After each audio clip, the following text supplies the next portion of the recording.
So, you have flown high-wing trainers, low-wing sport planes, warbirds, gliders, jets. You think you've done it all, and actually one thing you might not have tried is a paraglider, an RC paraglider. I was out in Germany with Trev, who's on camera, out in Germany at the Pro Wing show, and actually I met them last year, but Cefics are a company who are more or less dedicated to doing paragliders and hang gliders, and this is their PunkRock XL paraglider. So it's a very easy kit to put together. The instructions absolutely fantastic. When I was speaking to them, they said if you find any, because obviously their manuals are in German and English, and they said if you find anything in the manuals that isn't quite right, then please let us know. But honestly, they were absolutely fantastic. You couldn't really go wrong. So it comes in a flat pack, the kit. It's a frame, so very easy to put together with all the nuts and bolts and everything like that. Comes with the motor. You have to provide the speed controller, which I've done. It's a 60 amp speed controller, and I've used an S-Spec to power the servos, and the servos have to be pretty high torque. So these are 30 KST, is that right? KST 36 kg servos running at 7.4 volts. So they have to be really strong to pull on the canopy, which is a 1.9 meter Chinook. Now they do a full range of other kind of canopies as well, but that's the one they recommended that I use with this. So I said there are 4 servos in here, so you got these 2 lines for steering, and you got these, I think they're brake lines down here. Programming the transmitter was quite involved, using my TX16S and in ELRS 8-channel receiver, but using 5 channels. You have to use curves, because what I will show in a moment is that all of the 180-degree range of the servo has to be from the middle position of the stick. Sounds quite weird, doesn't it? But I'll show you that in a minute, to achieve the degree of control that you need. Now, full disclosure, I tried flying this last weekend with Bob filming down at another club I belong to in Stonehenge, and I didn't have that. So it flew beautifully, but I didn't have the control I needed against the wind, so it drifted off into the distance. So I thought before that I was going to be able to get away with it, but no, you do need the full range of the servo to pull on the strings to achieve the control. So at the end of this video, I'll include some screenshots of the setup of the TX16, the TX16S in Edge TX, to show you how you achieve that movement, because it's not obvious. I had to play around on the kitchen table for quite a long time before I got it right. Now, other things that you get, so there are different ballast sets, because the weight that you have for the paraglider is quite important according to the conditions. So if it's windy, you want it to be heavier. If it's not so windy or a calm day, then you can use a lighter pack. But there's an overall target weight that you're aiming at for the paraglider. I'm using, I think this is a 4S 4000, but you can go up to 6000. So there we go.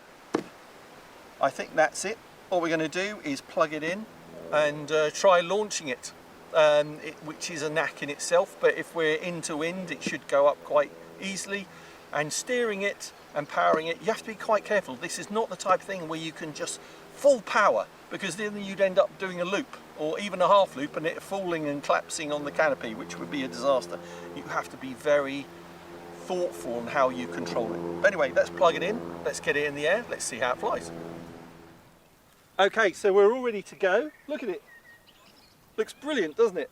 But to show you quickly on the controls, so center of the stick, and if I do that, you can see how I get all that movement on the right side of the stick, and forwards for the brake lines at the, I think they're brake lines at the bottom servos. I'll just zoom in on that so they can see. So it's got 4 servos. 4 servos. So left on aileron, right on aileron, back or down, sorry, pull back, and then forwards only controls the two at the bottom, which I think are brake lines. Sounds complicated. It was a little complicated to set up, but I will, as I said, have screenshots at the end of the video to show how it's done. Right, okay, I think it wants to fly. Yeah, I think so. So should we give it a go?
So there's quite a breeze up there today.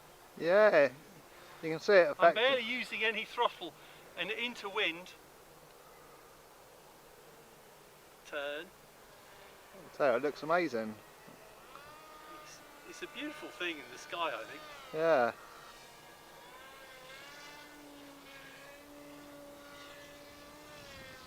But the turning is working well, so the tension is good.